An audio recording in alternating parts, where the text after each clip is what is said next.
একটি গাছের পাতা আছে যেটা খেলে অথবা তা দিয়ে গোসল করলে আজীবনের জন্য আপনার অ্যালার্জি, চুলকানি সবকিছু ভালো হয়ে যাবে ইনশাআল্লাহ। এ কথা আমার নয়, এই গাছের কথা কোরআনে কারীমের মধ্যে স্বয়ং আল্লাহ পাক নিজে বলেছেন। সুবহানাল্লাহি ওয়া বিহামদিহি সুবহানাল্লাহিল আযীম। বিশ্বনবী সাল্লাল্লাহু আলাইহি ওয়াসাল্লামের লম্বা হাদিস আছে এই গাছের ব্যাপারে।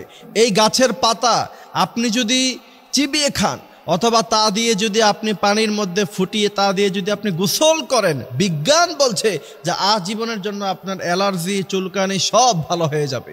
বর্তমান সময়ে পানির সমস্যা, এই পানির সমস্যা থাকার কারণে আমাদের অধিকাংশ মানুষের চুলকানি আছে না নাই? মানুষের সামনে আপনি যখন কথা বলেন দেখা গেছে যে আপনি শরীরের এই জায়গা চুলকান, ওই জায়গা চুলকান, দেখতে খুব বাজে লাগে, খারাপ লাগে, জিনিসটা সুন্দর লাগে না। কিন্তু আপনি যদি এই গাছের পাতা খান অথবা তা দিয়ে গোসল করেন, আপনার আজীবনের জন্য কিন্তু অ্যালার্জি, চুলকানি ভালো হয়ে যাবে। কারণ কোরআনে কারীমে আল্লাহ সুবহানাহু ওয়া তাআলা হাযা তিবয়ানান লিকুল্লি শাই সব কিছু বর্ণনা করছে। এবং এই কোরআনে আল্লাহ পাক অনেক শেফা, ওষুধ, অনেক মেডিসিনের কথা আল্লাহ পাক কোরআনে কারীমে বর্ণনা করছেন। সেই গাছের কথা আল্লাহ পাক বলছেন ইনদা সিদরাতিল মুনতাহা ইনদাহা জান্নাতিল মাওয়া।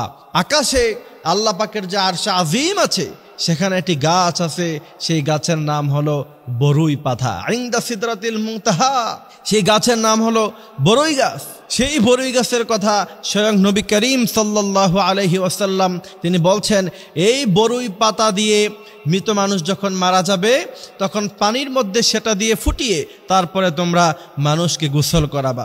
বিজ্ঞান গবেষণা করলো, এত বছর পরে, ১৫০০ বছর পরে গবেষকরা গবেষণা করে দেখলো যে পৃথিবীতে এত দামি দামি সাবান থাকতে, এত দামি দামি মেডিসিন থাকতে, পয়জন নষ্ট করতে পারে এত দামি দামি মেডিসিন আছে আমাদের কাছে, কিন্তু মুসলমানরা যখন মারা যায় তখন এরা বরই পাতা দিয়ে গরম পানি ফুটিয়ে তারপরে গোসল করায়। তার কারণ কি?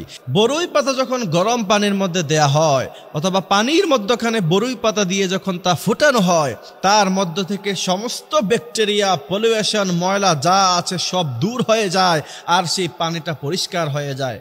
এমনভাবে পরিষ্কার হয়, ফিল্টারিং করলে সেখান থেকে যেমন ময়লা পরিষ্কার হয়, এর চাইতে আরও ভালোভাবে পানির ভিতর থেকে ময়লা দূর হয়ে যায়, পানিটা পরিষ্কার হয়ে যায়।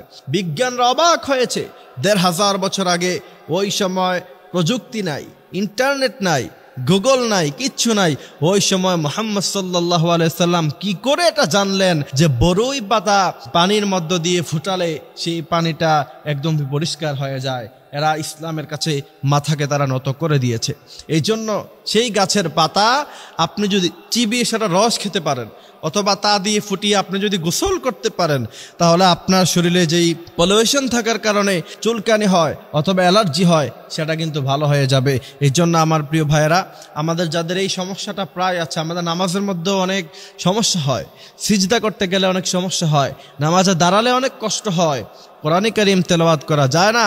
এই জন্য প্রিয় ভাইয়েরা আমার, আমরা এই সিস্টেমটা আমরা অবলম্বন করতে পারি। আল্লাহ সুবহানাহু ওয়া তাআলা আমাদেরকে বোঝার, মানার তৌফিক দান করুক। আমিন।